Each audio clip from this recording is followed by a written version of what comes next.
le va, estimado Pablo Lucio? Buen día. Muy buenos días, un abrazo a ustedes. Debo felicitarles porque los apagones de ustedes son un poco mejor que los míos.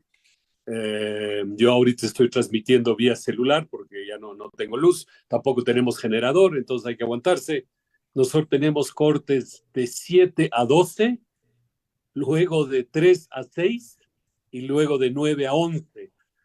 O sea, todas horas útiles, digamos así, porque algunos de ustedes al menos han tenido en la madrugada cuando uno duerme. Pero bueno, ahí vamos, ahí vamos, ahí vamos. Pero sí quiero compartir algo a propósito de eso, que yo puedo estar totalmente equivocado. Puedo estar totalmente equivocado, pero efectivamente ha habido un par de días de lluvias en el Austro. Con eso las represas deben haber mejorado, pero obviamente las represas no mejoran en 1 o 2 días, sino en mucho más tiempo, porque son enormes. Entonces yo no estoy seguro que la mejor estrategia sea lo que nosotros decimos, es, como ya subió un poco, entonces que haya menos cortes. Esto es más o menos, me suena a mí como cuando alguien dice, voy a hacer ejercicio y dieta y voy a bajar unos 5 kilos. Y cuando baja el primer kilo dice, qué bueno, ya he mejorado, así que ya no hace falta. No, yo creo que hay que, no queda más que aguantarse, no queda más que aguantarse por lo menos la semana entera para que realmente los embalses estén más llenos y poder atender cualquier problema que se venga en el futuro. Si hoy nos gastamos el agua, después de aquí a un mes vamos a decir, caramba, otra vez no hay agua y entonces otra vez nos cortan. Yo creo que hay que ser prudentes en esto y me parece que si ya estaba programada la semana, pues hay que aguantarse la semana que estaba programada para que se llenen más los embalses. Me parece a mí. Bueno, eso es un buen punto. Me parece un buen punto. Lo que pasa, Pablo Lucio, es que hay una desinformación o una información, pongámosla, que confunde. Porque se dicen ya ha mejorado, porque si le comunican y le dicen, ¿sabe qué? Ha mejorado, está mejorando, pero vamos a mantener los horarios. Entonces, claro, pero si le dicen, no, ha mejorado y hoy serán menos los cortes, entonces la gente piensa en lo que usted bien manifiesta equivocadamente, ¿no? Decir, tengo ahí un poquito de margen, gastémoslo de una vez. Me parece que hay una equivocada comunicación, quizás como para que haya menos enojo popular. Claro, evidentemente es el objetivo, pero las cosas no se pueden hacer en base a ese objetivo. Pero tú acabas de decir la expresión correcta, ¿no? Si tenemos un poquito más de margen, gastémonos. Esa yo creo que es una mala filosofía. Pero bueno, en todo caso, veamos cómo van las cosas. Ojalá llueva, ojalá tengamos una visión al menos de mediano plazo. Me refiero a pensar de aquí hasta abril o mayo del año próximo, es decir, a ver, va a haber otros estiajes, va a haber menos lluvia, va a haber más lluvias y planifiquemos por lo menos unos 8 meses hacia adelante y no el día a día de decir, como ahorita, es un poco como las finanzas públicas, ¿no? Siguiendo con el tema de la economía, las finanzas públicas en el Ecuador se manejan así, ¿no? Sube, digamos, un momento dado el precio del petróleo y entonces decimos, hay más plata, entonces gastémonos, ¿no? Y luego, inevitablemente, unos meses después, cae el precio del petróleo y decimos, uy, ay, ay, nos quedamos sin plata, ¿no? ¿Qué es lo que hacen en otros países? Hacen ese tema de las vacas gordas y las vacas flacas, que es un tema no económico, sino bíblico, ¿no es cierto? Viene de la Biblia, donde esos países dicen, no, cuando el precio del petróleo, de los minerales sube, guardamos una parte de eso en un fondo, ¿para qué? Para tener plata cuando baje el precio del petróleo. Eso es planificar un poquito mejor. En cambio, como le digo, nosotros hacemos de eso. Sube el precio del petróleo, ya gastémonos. Y después no hay plata, entonces ¿ahora qué hacemos? Es un poco la misma lógica, ¿no? Tenemos un poquito más de margen con el petróleo y nos gastamos. Esa es la gran verdad. Y bien que ha citado lo de las vacas flacas y las vacas gordas, que es un tema bíblico y que desde ahí viene y que se aplica a la economía macro y micro, ¿no? Exactamente.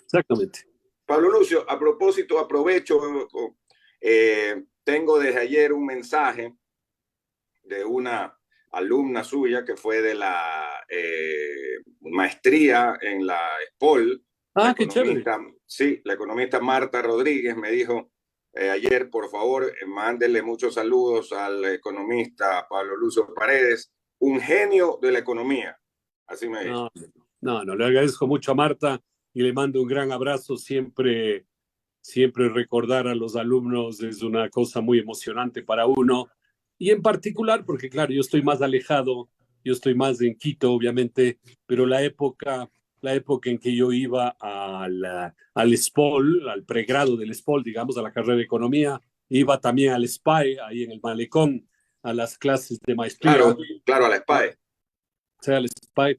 Así que le mando un gran abrazo y no, lo único que yo trato de hacer en la vida es lo que hago, tratar de hacer lo mejor posible. Cuando tengo una entrevista, tratar de hacer entrevistas que sean útiles para la gente. Cuando doy clases, tratar de darles, de ponerles buena onda a mis alumnos, que les guste la economía, ¿no? Y tratar de transmitirles cosas útiles. En fin, trato de hacer lo mejor que puedo en la vida, nada más. Sí. Estupendo, y lo hace muy bien. Y a propósito de eso, ¿cómo están haciendo para dar clases en la Universidad de San Francisco si se va la energía eléctrica? Bueno, la semana pasada se fue los días que yo no te... No, hay planta obviamente en la universidad. No, estaba yo pensando en el tema de los incendios. Se suspendieron las clases un par de días por los incendios porque realmente moverse en Quito era terrible y además salir en Quito era terrible porque enseguida sentías que el humo se te metía por todos lados, ¿no? Entonces suspendieron las clases un par de días y luego se van a recuperar y hoy volvemos a clases normalmente. Yo vuelvo hoy en la tarde.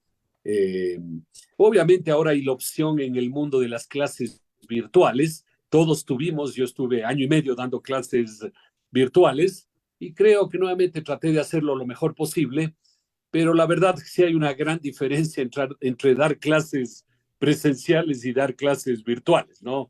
El simple hecho de poder dar un buen saludo, un buen abrazo a tus alumnos, solo eso ya cambia bastante la energía de las clases, ¿no? Sin duda alguno, sin duda alguna.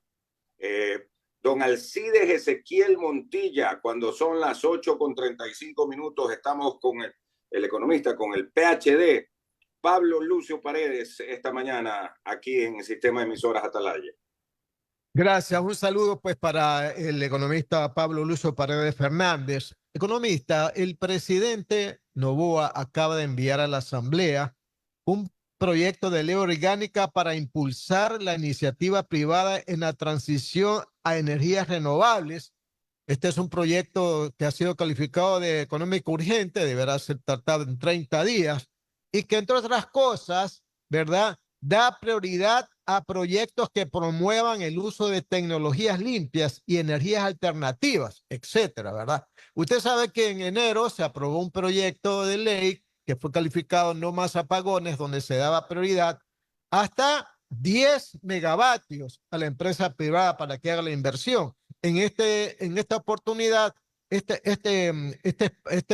cifra se amplía a 100 megavatios, o sea, vamos a ver qué va a pasar, pero yo le pregunto a usted, ¿es una buena alternativa para enfrentar el problema de los apagones en el Ecuador? Mira, yo te agradezco que me digas, porque por los apagones aquí en la casa no he podido leer esa ley. Eh, y me parece lo que tú me acabas de decir, me parece absurdo, sinceramente. Dos cosas me parecen absurdas. Uno, que, que quieras focalizarle a la empresa privada únicamente en energías renovables. Y segundo, que le pongas un techo de 100 megavatios.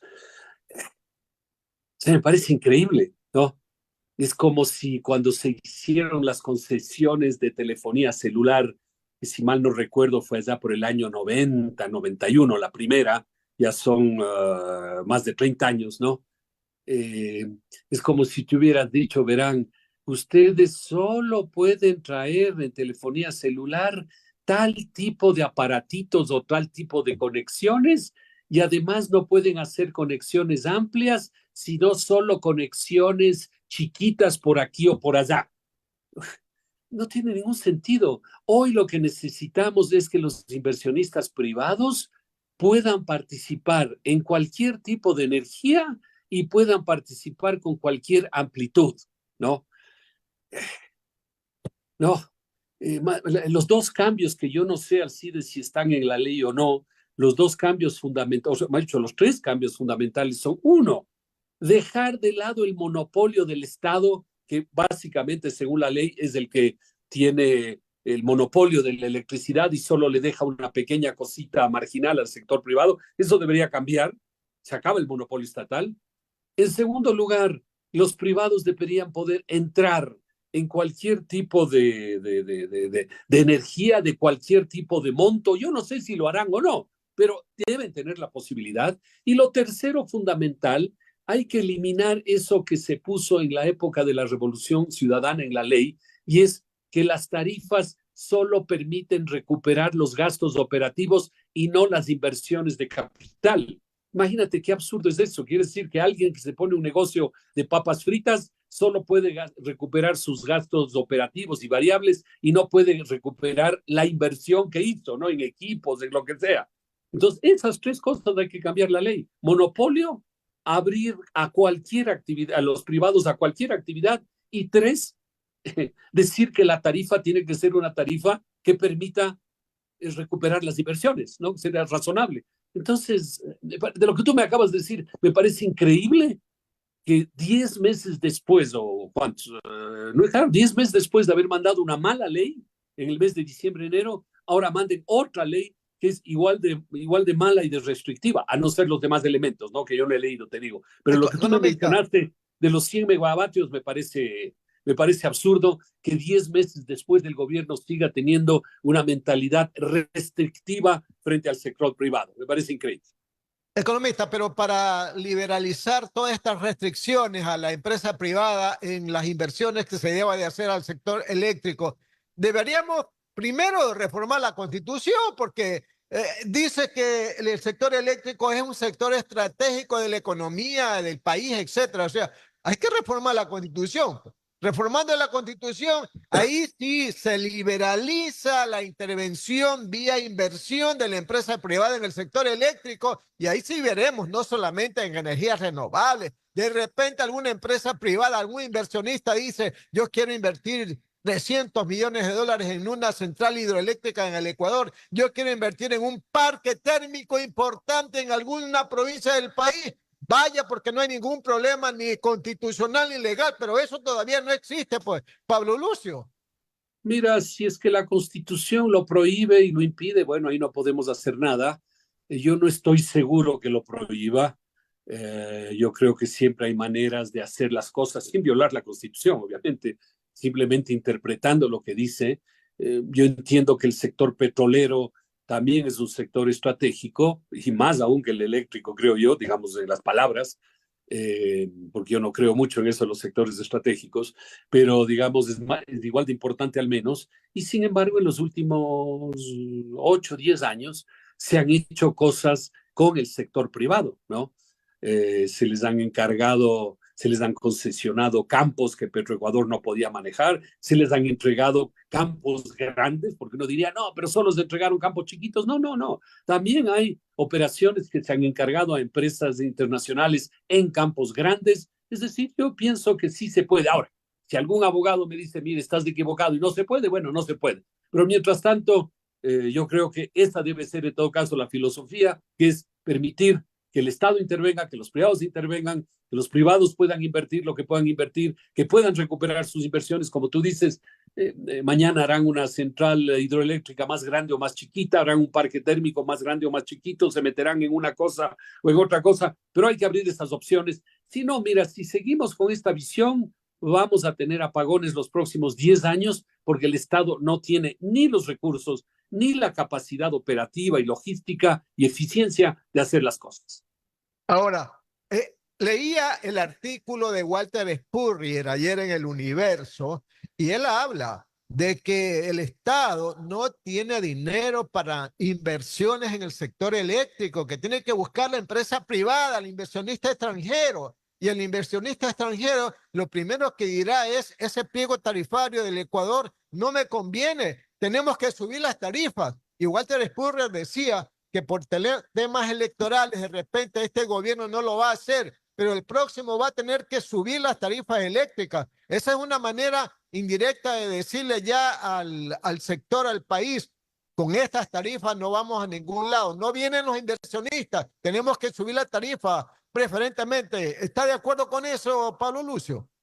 Como te decía antes, necesitamos al menos unos $1.000 millones al año de inversiones en los próximos 10 años. Y obviamente esos 1.000 millones anuales o 10.000 millones en los próximos años, el Estado no los tiene. Y si no los tiene el Estado, es el privado el que tiene que aportar, que además lo va a hacer mejor que el Estado. El otro día tú mencionas el artículo de Walter, pero también hay el artículo de Gabriela Calderón, de Burgos, de hace unos días, donde ella recordaba la historia de Melec, allá en Guayaquil, ¿no? Claro. Que empezó en el año 1920 y pico y terminó en el año 1980 y pico, fueron como 60 años, y Sí. 60 años exitosos, donde Guayaquil y digamos toda la zona de alrededor tuvieron cada vez mejor electricidad, hasta que vino esta idea de Pero quitar las cosas a los Pero privados, con un ¿no? rendimiento garantizado de 9.5, pues, oye. Pero hay muchas otras formas de hacerlo. Lo importante es eliminar, como te decía, ese concepto que está en la ley de que no puedes recuperar los gastos de inversión. Entonces, obviamente, si no puedes recuperar los gastos de inversión, no puedes recuperar y entonces estás fregado. No hay manera de hacer un pliego tarifario razonable. Ahora, cuando uno dice las tarifas tienen que subir, puede ser que tengan que subir o puede ser que bajen porque depende qué es lo que los privados invierten. Si los privados invierten más eficientemente en energías de más bajo costo, como las hidroeléctricas, pues capaz que las tarifas pueden ser mejores, no sé. Pero en todo caso, lo importante es tener electricidad, porque si queremos pensar, yo quiero tener electricidad baratita y además quiero que los privados no lo hagan, sino el Estado, entonces el resultado es lo que tenemos, es que vamos a tener electricidad barata, pero no vamos a tener electricidad durante 9 o 10 horas del día, ¿no? Entonces yo creo que este es un tema conceptual muy importante que debemos tomar en cuenta, ¿no? Muchos dicen que la crisis energética no se va a solucionar en este año, que vamos a seguir con apagones porque el déficit es de más de 1.000 megavatios, más de 1.000 megavatios que hay que tener y no se tiene ni la mitad. Pero bueno, el asunto es que el Banco Central del Ecuador ya refleja en sus últimas estadísticas que al final del año el crecimiento de la economía va a ser de menos o de 0.9%, o sea, menos de 1%, pero no solamente por el problema energético, sino también por el problema hasta de los incendios, no se diga por el problema de la inseguridad, de la colocación de créditos, de la incertidumbre política, porque no se sabe qué va a pasar en las elecciones de febrero, y otros tipos de riesgos, como también el tema del petróleo, que estamos decreciendo en cuanto a producción. O sea, en otras palabras, Pablo Lucio, la visión que tiene el Banco Central sobre la economía y su crecimiento se ajusta a la realidad actual del país. Primero termino con el tema eléctrico que tú mencionabas, de que va a seguir habiendo apagones, por supuesto. Se acaba de instalar una barcaza que no sé si ya lograron atar o no atar en el río Guayas, Sí, la barcaza. ya está funcionando. Ya está funcionando. Hay algunos equipos termoeléctricos que van a empezar a funcionar, pero no hay tiempo, digamos, de aquí hasta enero, febrero, marzo, abril, mayo, de que haya la suficiente capacidad operativa, es decir, tendrían que venir las 2 o 3 nuevas barcazas que están en concurso, tendrían que venir otros termoeléctricos, etcétera, tendría el clima que ser razonable y todas esas cosas no se van a dar, así que a ratos más, a ratos menos, vamos a tener apagones, no podemos engañarnos hasta el año próximo. Y luego ya hay que ir buscando soluciones de mediano plazo para el siguiente estiaje, es decir, para finales del año 2025. Sobre el otro tema, mira, tú acabas de tocar el tema fundamental de la economía, el objetivo fundamental de la economía, que es tener crecimiento de manera sostenida. ¿Por qué? Porque el crecimiento es el que genera actividad económica, empleo, ingresos para la gente. Es decir, eso es lo que permite que la gente viva un poco mejor, ¿no?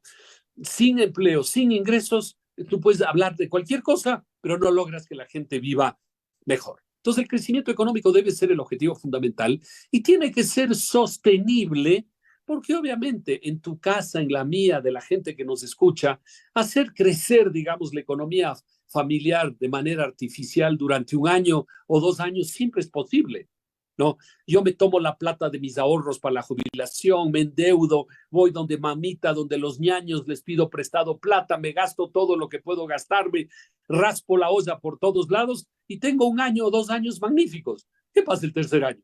El tercer año me encuentro con que ya no tengo plata, tengo que pagar las deudas y estoy peor que antes. Por eso es que la economía tiene que crecer de manera sostenible y sostenida, por lo menos alrededor de un 4 y más por ciento. Y como tú bien dijiste, más allá de las proyecciones que son siempre inciertas, la economía ecuatoriana va a crecer tal vez 0, tal vez 0,5, tal vez 1, tal vez 1,5, pero eso, cualquiera que sea la cifra, está lejos del 4 a 4,5% que tenemos que crecer para ir, lo importante, para ir mejorando la vida de la gente. Para eso está hecha la economía, ¿no? No es simplemente para que los economistas hablemos del tema o lo que sea, no, no, no, no. Es para que la gente pueda vivir mejor. Entonces, el gran desafío del Ecuador ahora, en el próximo gobierno, o cuando sea, es hacer las cosas para poder crecer sostenidamente 4 a 4,5%. Economista, pero también hay el despilfarro, pues no, hay que reconocer que en medio de la crisis nos encanta botar la plata, y digo botar la plata, ¿por qué? Por ejemplo, se anuncia que se va a condonar hasta 180 megavatios el consumo de energía eléctrica en enero, febrero, diciembre, enero y febrero, un gasto. Se anuncia que se va a condonar intereses, deudas a los deudores del Banco Ecuador de por $5,000 o $10,000. Los contratos colectivos de muchas instituciones, la verdad es que da una vergüenza en este país, mientras hay algunos que están trabajando en empresas del Estado que ganan 4, 5, 6, 7, 10 prebendas aparte de los salarios, mientras hay gente que no tiene ni trabajo. O sea, estamos por un lado raspando la olla y buscando el último grano de arroz y no tenemos ni siquiera para comprar una central térmica que permita alumbrar a un poco de ecuatorianos. O sea, estamos en un país irreal, en un país que ya no se entiende. ¿O usted lo entiende de otra manera, economista? Pero ese es un tema fundamental, el despilfarro, un tema del que yo siempre hablo y siempre ya debo ser un poco pesado de siempre hablar de ese tema, pero es un tema fundamental por una razón muy sencilla, y la gente que tiene la amabilidad de escucharnos puede hacer esa pregunta. Cuando en mi hogar yo despilfarro el dinero, al final, ¿estoy más rico o estoy más pobre después de haber despilfarrado el dinero? Yo creo que la respuesta para todos es obvio. Puedo haberme divertido un ratito, pero en definitiva, después del despilfarro estoy más pobre, ¿no? Y eso sucede con el país. Cuando despilfarramos los recursos que los ecuatorianos le damos al Estado, le damos impuestos, les damos tasas, le damos petróleo, le damos una cantidad de costos al gobierno. Mira, el gobierno ecuatoriano este año va a gastar más de 40,000 millones de dólares en el año, ¿no? ¿Cuánto es el despilfarro? 5%, 10%, 15%, 20%. Puedes hacer el cálculo que quieras. Quiere decir que el Estado despilfarra 4,000, 5,000, 6,000, 7,000, 8,000 millones de dólares al año, ¿no? Y entonces, igual que a nivel personal, el despilfarro acaba empobreciendo a la sociedad, por supuesto. Es un tema fundamental. Entonces, cuando tú dices una ridícula, es obvio. Mientras no tenemos para las cosas importantes, despilfarramos en cosas secundarias. Mira, el municipio de Quito, por ejemplo, seamos concretos, acaba de comprar algo así como 20, creo que son 20 o 25 vehículos para sus concejales, ¿no? Pongámosle a, no sé, a $20,000 por auto, algo así, 20, 25,000, son $500,000, ¿no? Bueno, son $500,000 que se acaban de despilfarrar porque no veo la razón para que los concejales tengan que tener autos nuevos, ¿no? O ni siquiera sé para qué tienen que tener autos, pero pero encima de eso, autos nuevos, ¿no? Eso es despilfarro, son apenas 500.000, pero multiplica eso por 1.000 y son 500 millones, ¿no? Lo que quieras. Entonces hay un enorme despilfarro que empobrece a los ecuatorianos. Las 8 de la mañana, 53 minutos, Radio Atalaya y su programa de opinión política, Punto de Vista. Estamos entrevistando al economista Pablo Lucio Paredes Fernández. Más preguntas del director del programa, el ingeniero Andrés Mendoza Paladines. Ingeniero Mendoza, adelante. Gracias, Alcidito. Así es lo que bien dice el economista Pablo Lucio Paredes. Acá en Guayaquil, los concejales no tienen vehículos, pero eso es desde que entró León Febres Cordero a la alcaldía. Antes, igual que en Quito, tenían oficinas, vehículos y quién sabe qué más. Claro. Es increíble que se gaste de esa manera, pero la realidad es que en el sector público, como la plata no es de todos, pero no es de nadie. Exacto. Sí, dicen 500.000 no es mucho, eso dicen, porque el presupuesto nuestro es 800 millones o 900 millones, entonces dicen $500.000 no es mucho. O sea, lo ven de una manera como que el dinero fuera que les ingresa producto de su trabajo y no producto del trabajo de nosotros. Pablo Lucio, ¿no le parece? Mira, si ellos sintieran que ese dinero es fruto del trabajo de ellos, sí lo cuidarían. Pero como saben que es fruto del trabajo de los demás, entonces por eso no lo cuidan. Lo que tú dijiste, lo que es de todos no es de nadie, ese dinero caído del cielo y los ciudadanos, y por eso tenemos, Andrés, la obligación en estas conversaciones en los medios de dejar las cosas en claro y reclamar por el buen uso de nuestro dinero. A veces la gente dice, bueno, pero que el gobierno ponga la plata. Nunca es del gobierno, el gobierno no tiene plata propia. La plata que tiene el gobierno es la que nosotros le damos, por eso nosotros tenemos que exigir, ya te digo, y es nuestra obligación en los medios, ¿no es cierto? Tenemos que exigir que el dinero se gaste de buena manera, ¿no? Porque es nuestro dinero. A veces, ya te digo, la gente cree o se expresa como que el dinero fuera del gobierno, entonces a la gente tampoco le importa porque dice, pero es plata del gobierno, no es mía.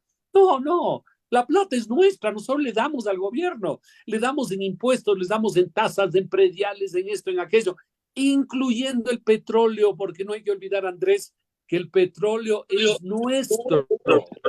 El petróleo es nuestro y nosotros le damos ese dinero del petróleo al gobierno.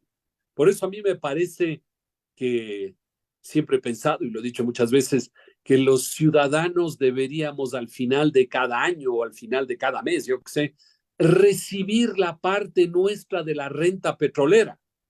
Y ahí tener que girarle ese cheque al gobierno para darnos cuenta que el petróleo es nuestro y que el gobierno se nos lleva esa renta petrolera como si fuera otro impuesto, un impuesto del 100% sobre los ingresos petroleros. Yo creo que hay que tomar conciencia de eso. Todo lo que recibe el gobierno es plata nuestra. Eso es muy importante y es fundamental que lo entendamos, porque es muy cierto. Todos cometemos el error de decir, esa plata no es nuestra. Esa plata no es de Alcides, de Pablo Lucio, de Andrés, de Martín. No. Es de allá, de ellos, o del gobierno seccional, del municipio, de la prefectura. No es verdad. No es verdad. Ahora, yo quería volver un poco al tema de la parte energética que tanto nos está afectando. Y sí, pregunto otra vez, ¿cuál sería la lógica o restricción para si es que tenemos ahora 1.000 megavatios de déficit? Decir, vamos a aumentar la posibilidad de inversión en este proyecto de ley urgente que está mandando el Ejecutivo. Ya se aumentó en la ley no más apagones a 10 megavatios. Insuficiente totalmente, hasta irrisorio el monto. Ahora a 100 megavatios. A 100 megavatios es una barcaza la que produce. Y necesitamos solamente 1.000 en estos momentos por el déficit, pero la demanda, el consumo aumenta anualmente. Entonces, ¿cuál sería la lógica? Porque ya ustedes lo analizaron, pero yo me quedé pensando, ¿cuál sería la lógica, la restricción de decir solo 100 puede invertir la empresa privada en energías renovables? Mire, como dije, es absurdo que se limite al sector privado a 100 megavatios y a energías renovables. Ambas cosas son absurdas. Debería no haber límite ni en ningún sentido, ni en megavatios, ni en el tipo de energía, porque el Ecuador necesita avanzar en lo que se pueda para tener energía. Entonces aquí yo creo que hay dos cosas, Andrés. La primera es que hay temas de corto plazo, y yo llamo el corto, perdón, el corto plazo de aquí hasta mayo del año próximo, digamos, ¿no? Y ahí hay que el Estado, los privados no alcanzan tampoco, el privado tiene que contratar lo que pueda contratar, es decir, las barcazas termoeléctricas, reparar las termoeléctricas que no están bien, eh, mira, rezar para que llueva, el Estado tiene que hacer cualquier cosa para que tratemos de pasar lo menos mal, porque mal vamos a pasar, lo menos mal posible de aquí hasta mayo del año próximo. Pero mientras tanto tenemos que pensar en el mediano plazo. ¿Qué es el mediano plazo en el Ecuador? Pensar en el estiaje de finales del 2025 y luego en 2026, 7, 8, 9, 10 en adelante. Y ahí el Estado tendrá que hacer algunas cosas, pero tiene que dar libertad para que los privados puedan hacerlo sin límite de megavatios, sin límite de energías, ni sin ningún tipo de límite, y eliminando ese absurdo que dice que la tarifa solo puede incluir gastos operativos, pero no recuperación de capital. ¿No? Esos son los cambios que tienen que haber. Los privados harán algunas cosas, todas las cosas no, los privados no van a hacer todo. El Estado tendrá que poner lo suyo, sí, entonces hay que encontrar soluciones para los problemas, como te digo, hasta mayo hacer lo que se puede, como sea, pero luego ir pensando en el mediano plazo para hacer las cosas mejor hechas. Si alguien me dice, con toda razón, porque soy ignorante en materias legales, alguien me dice, es que eso que tú dices, Pablo Lucio, de eliminar el límite de 100 megavatios, de eliminar el límite de renovables y de cambiar el tema tarifario, no es posible porque la Constitución lo prohíbe. Ah, bueno, entonces no hay cómo hacer. ¿Qué es lo que sí se puede hacer? Lo que se puede hacer. Yo tengo la sensación que hacer concesiones de más importancia sí se puede hacer. Yo también pienso que a nivel de concesiones sí se puede hacer. No creo que haya una restricción constitucional al respecto, pero habría que ver la opinión de los juristas. Una cosa, para que toda la audiencia lo pueda entender bien, cuando son las 9 de la mañana, exactamente 9 en punto.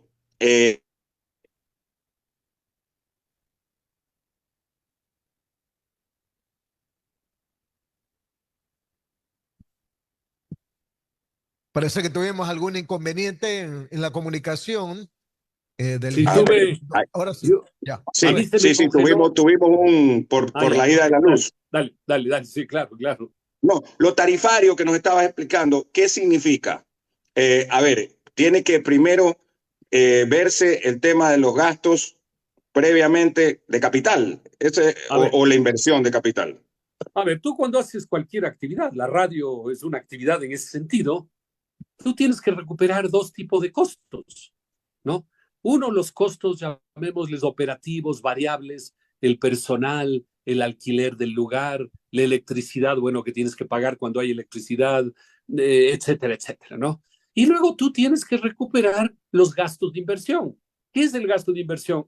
Son los equipos que tú tienes en la radio, ¿no? Eso no se recupera el primer día, eso se recupera en el tiempo, es un gasto de inversión. O si compraste el local donde funciona la radio, pues es un gasto que vas recuperando poco a poco. Lo mismo sucede en la electricidad. Hay gastos variables que recuperar, el personal, los combustibles, etcétera, etcétera. Y luego tienes que recuperar los gastos de inversión, es decir, los equipos, la central hidroeléctrica, si son termoeléctricas, las máquinas que compraste. Entonces tienes que recuperar ambas cosas, si no, ¿cómo vas a invertir si no recuperas las dos cosas? ¿No? Y la ley en el Ecuador dice que no se puede recuperar los gastos de inversión, sino únicamente los gastos operativos o gastos variables. Entonces, ¿quién puede invertir en esas condiciones? Obviamente nadie puede invertir, porque si invierte no puede recuperar los gastos, los gastos de inversión.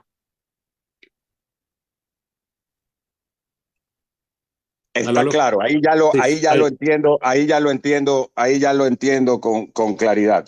Don Alcides Montilla, 9:02, estamos con el economista Pablo Lucio Paredes, quien está con nosotros desde la capital de la República y es el director de la carrera de Economía en la Universidad de San Francisco.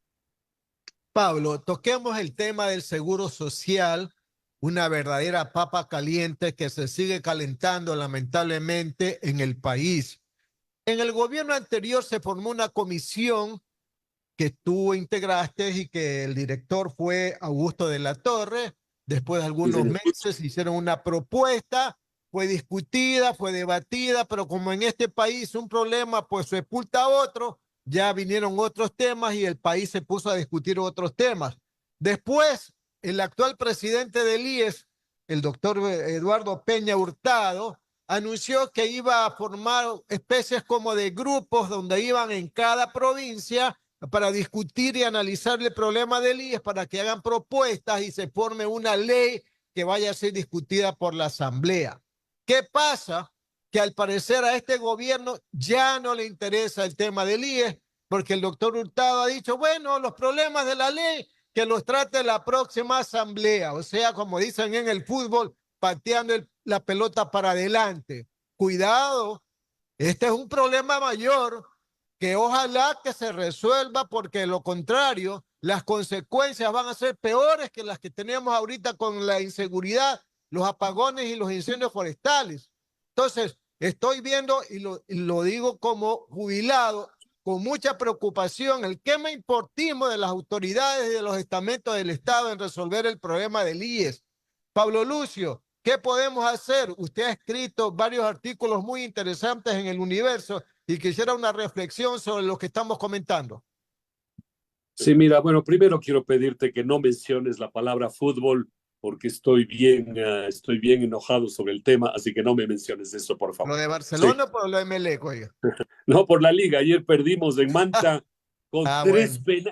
penales. Sí, pues no, Ayer todos con estamos tres enojados. penales. Todos estamos enojados.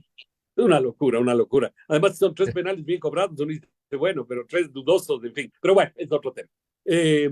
Mira, efectivamente yo hice parte, me sentí honrado de que me hayan pedido participar en esa comisión. Nosotros hicimos una propuesta, pero como siempre dijimos, nuestra propuesta, entre comillas, es un pretexto para que discutamos el tema y encontremos soluciones. Nosotros planteamos lo que nos parecía más razonable dada la mentalidad y la cultura en el Ecuador. Hay otras personas que podrán hacer mejores propuestas, pero lo importante es que el Ecuador discuta ese tema a fondo. Si algún rato a la gente le parece que nuestra propuesta es buena, enhorabuena. Si les parece que es mala y otras mejores, qué bueno, pero discutamos de esas otras mejores, lleguemos a un acuerdo. Como tú dices, Eduardo Peña empezó a lanzar algunas ideas de una reforma. Yo mismo tuve el gusto de haber estado en una reunión en Ibarra hace un par de meses con unas 100 personas, sindicalistas, economistas, personas diversas, muy diversas, jubilados, en fin, unas 100 personas, que hubo una discusión interesante en la Universidad Católica en Ibarra. No sé si habrá habido más discusiones o no de esa naturaleza.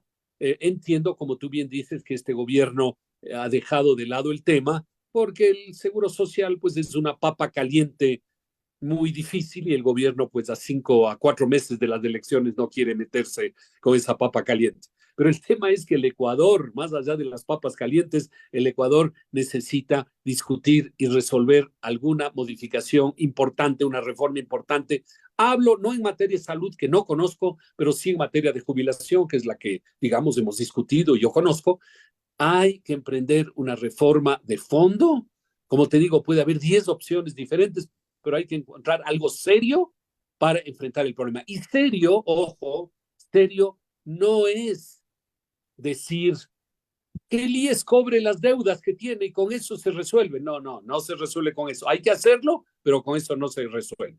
Que mejore la administración. Sí, hay que mejorar la administración, pero con eso no se resuelve. tiene que haber una reforma de fondo al sistema, si no lo que vamos a llegar, y no nos engañemos, vamos a llegar, es que en 3 o 4 años va a haber una quiebra progresiva del sistema de pensiones. ¿Qué quiere decir quiebra progresiva? Es que no va a alcanzar la plata y en unos 3 o 4 años te van a decir, mira, tú recibías, me invento, $800 el año pasado, hasta el año pasado, ahora te voy a dar 10% menos porque no me alcanza, te voy a dar 720. No es que te voy a dar cero, no es eso. O sea, no pensemos que de un día para el otro el 10 ya no te puede dar nada. No, no. Te va a decir, te voy a rebajar 10%, vas a recibir 720. Y el año siguiente te va a decir, te voy a rebajar otro 10%. Ahora vas a recibir 650. ¿Hasta cuándo? Hasta que haya una reforma de fondo. Entonces, ese es el riesgo que corremos en pocos años de que a la gente se le empiece a rebajar cada año 10% de su jubilación, simplemente porque la plata no alcanza. 9 de la mañana con 9 minutos. Continuamos esta entrevista con el economista Pablo Lucio Paredes Fernández con las últimas preguntas del ingeniero Andrés Mendoza Paladines. Ingeniero Mendoza. Para agradecerle más bien a Pablo Lucio que tenga un buen, dentro de lo que se puede, inicio de semana. Vamos con optimismo. En el fútbol la cosa, por lo menos para mi Barcelona, no está bien. Para Liga mejor porque está puntero, aunque perdió ayer en un partido sorpresivo. Sorpresivo. Pero bueno, ahí vamos. Y mira, yo siempre digo algo, por lo menos aplico a mi vida, no necesariamente a todo el mundo, pero a mi vida sí debo aplicarlo, es que no hay que quejarse en exceso de los problemas porque uno tiene mucho que agradecer en la vida. Al menos yo tengo y mi familia tenemos mucho que agradecer. Entonces yo creo que la filosofía nuestra es no quejarnos en exceso, sino más bien agradecer lo que tenemos de la vida y tratar de compartir con los demás. Pero entiendo, claro, que hay gente que vive vidas más difíciles y que no puede solo agradecer, pero en todo caso, de nuestro lado, sí quiero agradecer a la vida todo lo que nos da, más allá de los problemas que hay como el tema eléctrico u otros, ¿no? Así es, tiene toda la razón. Hay que verlo de esa manera. 9:10. Una muy buena Bueno, muchas semana, gracias. Pablo Lucio. Igualmente Gracias. un abrazo a todos, cuídense. Igual, el doctor Pablo Lucio Paredes desde la capital de la República, editorialista del diario El Universo, en este lunes 30, último día del mes, Alcidito. ¿Qué le parece si nos vamos a la pausa?